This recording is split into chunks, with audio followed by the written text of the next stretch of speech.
আসসালামু আলাইকুম ওয়া রাহমাতুল্লাহি ওয়া বারাকাতুহু। আমি একরামুল হক প্রামাণিক ওরফে সিদ্দিক নববী তদবি চ্যানেল থেকে আপনাদেরকে এক মুজাররব দামি উপহার দিতে চলেছি।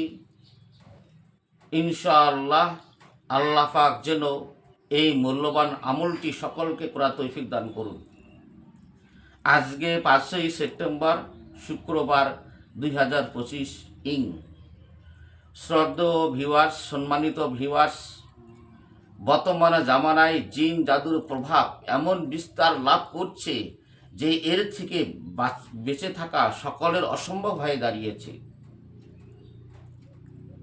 আমরা সকলেই জানি পুরো কোরআনের ভিতরে সর্বশ্রেষ্ঠ এবং ফজিলতপূর্ণ আয়াত হচ্ছে আয়াতুল কুরসি।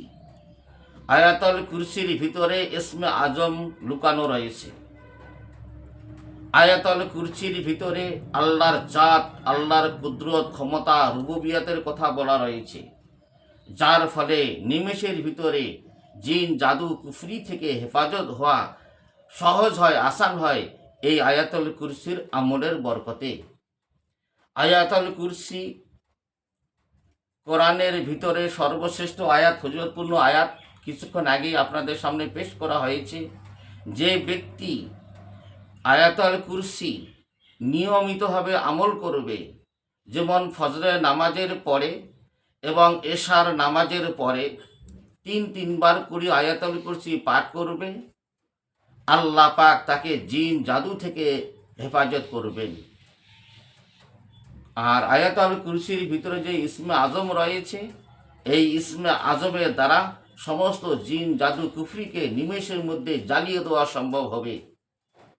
আমরা আমলটি করার আগে কিছু শর্তাবলী রয়েছে, কিছু তরতিব রয়েছে, কিছু নিয়ম রয়েছে, আমরা জেনে নিই। যে ব্যক্তি আমলটা করবে, জিন জাদু থেকে হেফাজত হতে চাইবে, তাকে সর্বপ্রথম 5 ওয়াক্ত নামাজ আদায় করতে হবে, সুন্নত তরিকায় চলতে হবে। আমল করার সময় উজু থাকা শর্ত, মোস্তাহাব, বেহতেরিন। আর একিনের সঙ্গে আমল করতে হবে, সুন্নত তরিকায় আমল করতে হবে। জিস আমল पर यकीन है, जिस अमल पर सुन्नत तरीका है, उस अमल पर अल्लाह की मदद है। তো বিস্তারিতভাবে এই আমলটিকে মাকামল করতে হলে আমাদের কয়েকটা জিনিস মাথায় রাখতে হবে। আমল করার শুরুতে আমাদের সর্বপ্রথম ইস্তেগফার কয়েকবার পাঠ করতে হবে। তারপরে দরুদে ইব্রাহিম বা অন্যান্য যে কোনো দরুদ শরীফ পাঠ করতে হবে। তারপরে সূরা ফাতিহা পাঠ করুন, আয়াতুল কুরসি 3 বার পাঠ করুন।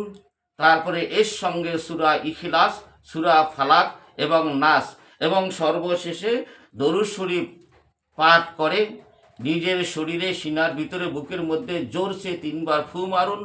2 হাত প্রসারিত করে মোনাজাতের মতো করে 3 বার থুতুযুক্ত ফুঁক মারুন। তারপরে মাথা থেকে পা পর্যন্ত সামনে এবং পিছনের দিকে 3 বার মসওয়া করুন। আল্লাহর কসম, পৃথিবীর কোনো জাদু কুফরি নাই তাকে স্পর্শ করে। আল্লাহ পাক সকলকে আমল করার তৌফিক দান করুন।